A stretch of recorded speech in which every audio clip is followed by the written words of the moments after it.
Rock Messiaen? Do you know any? Oh, no, you need to. If you're going to play, this is one of the reasons I don't play these pieces. I actually learned one of them when I was a kid, but I shouldn't have. You really should know the entire Ton Regard.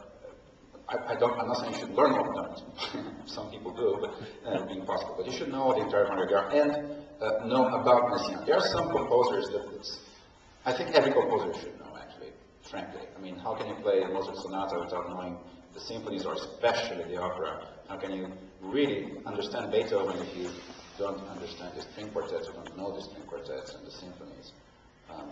Schubert without knowing the leader, it's just not possible. And I find that by accident, we pianists are so isolated. Orchestral players are playing those pieces all the time. They're playing the quartets. This violinist plays quartets, plays symphonies, plays whatever. We don't. We are alone in a practice room. So we need to be very vigilant about our studies into the rest of music. And there's a lot written.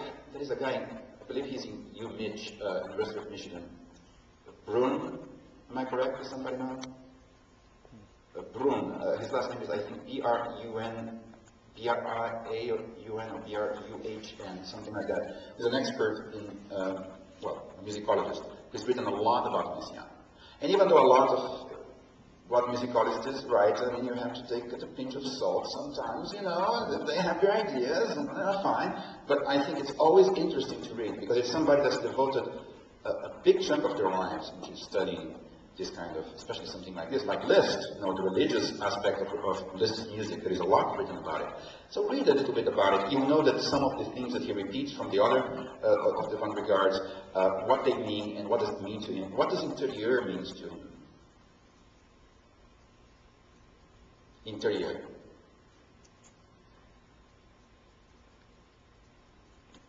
Well, he writes here, thème de Dieu. What is that?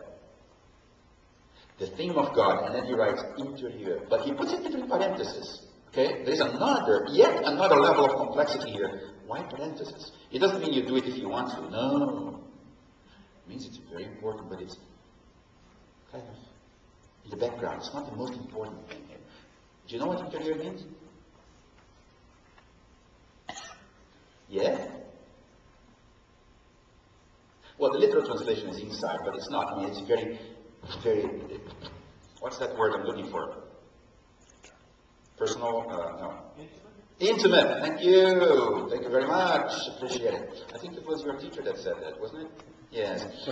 So he must have said that to you before. And you do it very intimate, actually. You do. Because even though you don't know the French word, you actually knew the meaning, which is much more important. So that's good. Now, isn't it interesting? 3 brilliant young pianists today, really fantastic performers. And to a degree or another, all 3 of them suffer from a little bit of that bad pianist habit I talked about. Starting the first note slower and then speeding up. Which is what you did here on the tender. Right? You went pam, da, ti, da, ti, da, ti, da, da. Is there a reason for that? I know, being expressive. Right? I think you'll find that by doing that, you're actually disturbing the theme of God. There are a few 8 notes up here that are actually getting in the way of God. God wouldn't put up with that. Who am I to put words in the mouth of God? But I really don't think that right at the beginning of the piece here, I don't think that works. Don't forget, the people out there are hearing it for the first time. Well, maybe not all of them. Our teacher is hearing it for,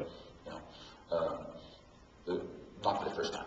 But other people know the piece, but it's your interpretation for the first time. So if you keep the rhythm and the intention of this is the first thing, and this is the kind of little embellishment on it, more obvious or more straight, then when you do something later that might be a little deviation, a little expression on top of it, then it will be much, much more successful because people have heard it the way it's supposed to be on the page.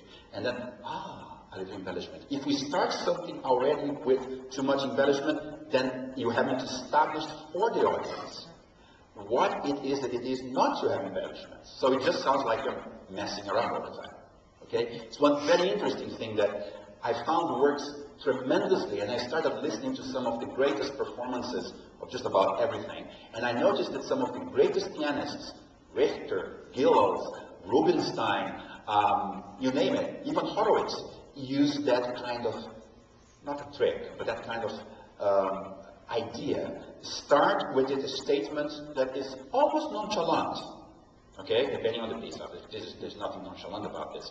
But start it rhythmically, especially, a little straighter. And then when you do a deviation about, very subtle deviation about the player, it's much more effective. Okay? So try to start here and not, try to play this a little bit more in time.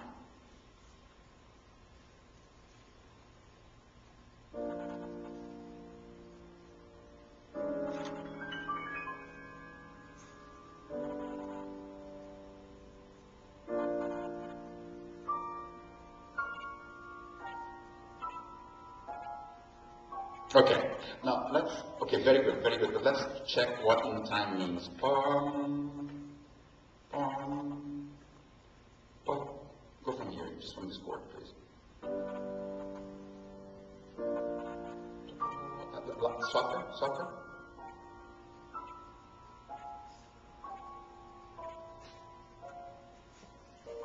Yes, now you weren't unexpressive. That was very nice, that had a nice curve to it. Okay? And you slowed down a little bit at the end.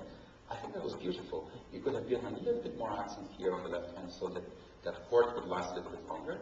But you established it. Now the next time you play it again, you could take a little time, not a lot, and it will make much more sense. Okay? Good. That goes for the entire piece. Whenever you're doing something that is in that thing, it has a theme of God in it. Now, I would change the atmosphere more here, and I would definitely use the pedaling that I believe, this is the round, yeah, I think it's the pedaling that is suggested. Again, you have to last it the whole measure, otherwise that chord does not. You did it dry here, that chord does not last. So go from here, please.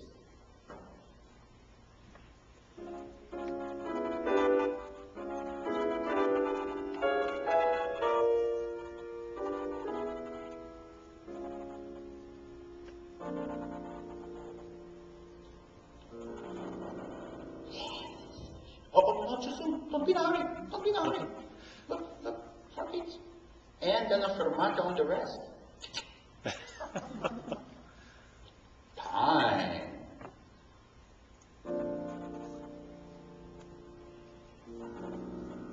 Oh, make sure you play. Yes. Don't be in a hurry. Where's my fermata? Where's mine? No, yours. Half note here.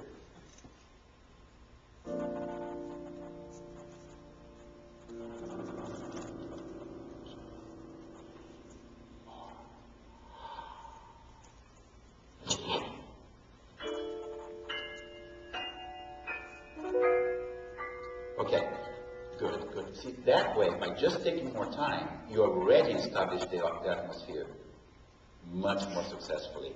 The other thing I would say is that here, I think the reminiscences of the Virgin and the infant is more important, that theme, than T. People are going to hear that anyway because it's in the treble. So let's bring out that theme, especially the one on the